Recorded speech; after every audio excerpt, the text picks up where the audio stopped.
పార్లమెంటులో అటు రాజ్యసభలో ఇటు లోకసభలో ఈ దేశంలో దాదాపు 80 కోట్ల మంది ప్రజలకు ఉపాధి కల్పించే గ్రామీణ ఉపాధి హామీ చట్టాన్ని తుంగలో తొక్కడానికి కేంద్రంలో ఉన్నటి బీజేపీ ప్రభుత్వం ప్రయత్నం చేస్తుందనడానికి నిన్న పార్లమెంట్లో ఆమోదించిన బిల్లే ప్రత్యక్ష సాక్ష్యం అని చెప్పేసి ఈ దేశ ప్రజానీకానికి సిపిఎం పార్టీ విజ్ఞప్తి చేస్తూ ఉంది. 1947లో స్వాతంత్రం వచ్చిన తర్వాత నుండి భారతదేశంలో గ్రామీణ ప్రాంత పేద ప్రజలు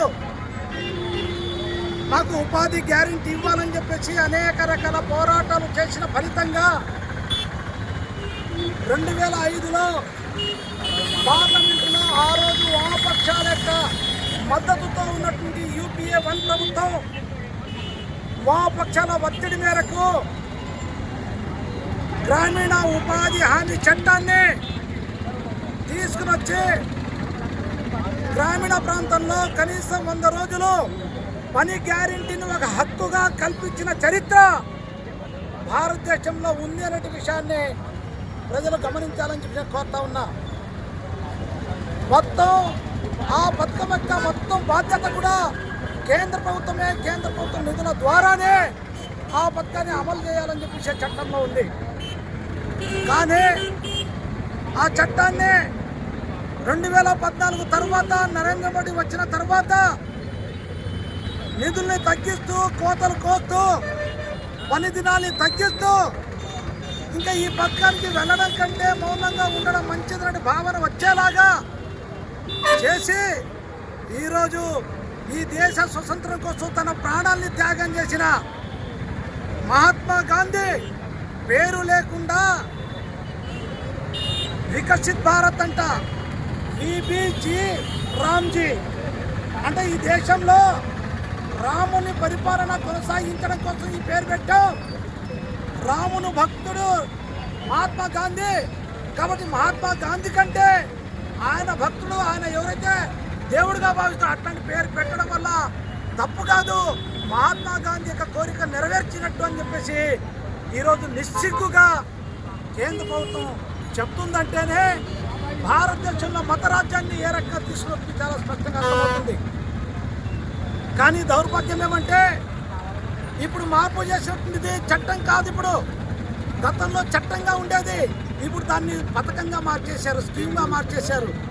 అంటే స్కీమ్ అంటేనే ఎప్పుడైనా ఎత్తేయచ్చు, ఏ పూట దాన్ని ఆపేయచ్చు, అడిగే హక్కు ప్రజలకు లేదు. కానీ 2005లో చేసింది అది చట్టం. అవసరం అనుకుంటే ప్రజలు కేసేసే అధికారం కూడా ఆ చట్టంలో ఉంది. అట్లాంటి ఒక హక్కును 80 కోట్ల మంది ప్రజలకు కోల్పోయేలాగా ఈరోజు బీజేపీ ప్రభుత్వం చేసిందని చాలా స్పష్టంగా అర్థమవుతుంది.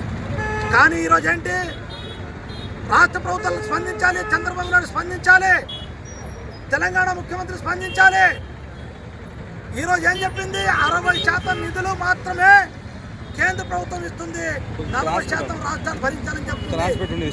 ఆ రకంగా రాష్ట్రాలు భరించడం అంటేనే రాష్ట్రాలు భరించలేవు, 10% నిధులే భరించట్లేదు, 40% నిధులు ఏ రకంగా భరిస్తారు అంటే రాబోయే కాలంలో ఈ పథకాన్ని నీరు గార్చండి తప్ప వేరే కాదు. అందుకోసం దేశ గ్రామీణ ప్రాంత ప్రజలు మేము కోరుతా ఉన్నాం, మన హక్కుని కోల్పోతున్నాం. దీనికి పెద్ద ఎత్తున తిరుగుబాటు చేయండి. నరేంద్ర మోడీ మద్దతుదారులకు వ్యతిరేకంగా పోరాటం చేయాలి. ఆ రకంగా సిపిఎం పార్టీ ఈ చట్టానికి ఈ స్కీమ్కి వ్యతిరేకంగా ఏదైతే పాత 2005లో పెట్టారో ఉపాధి హామీ గ్రామీణ పథకాన్ని ఏదైతే పెట్టారో దాన్ని కొనసాగించాలి. పూర్తి నిధులు కేంద్రమే భరించాలి, 100 రోజుల గ్యారెంటీ పని ఇవ్వాలి, ఆ రకంగా వేతనం కూడా 600 రూపాయలు ఇవ్వాలి. కేరళ ప్రభుత్వం అమలు చేస్తుంది, ఆ రకంగా 600 రూపాయలు ఇవ్వాలని చెప్పేసి సిపిఎం పార్టీగా డిమాండ్ చేస్తున్నాం. తక్షణంగా విబి రామ్జీ ఏదైతే ఉందో దాన్ని రద్దు చేయాలని చెప్పి సిపిఎం పార్టీగా మేము డిమాండ్ చేస్తాం.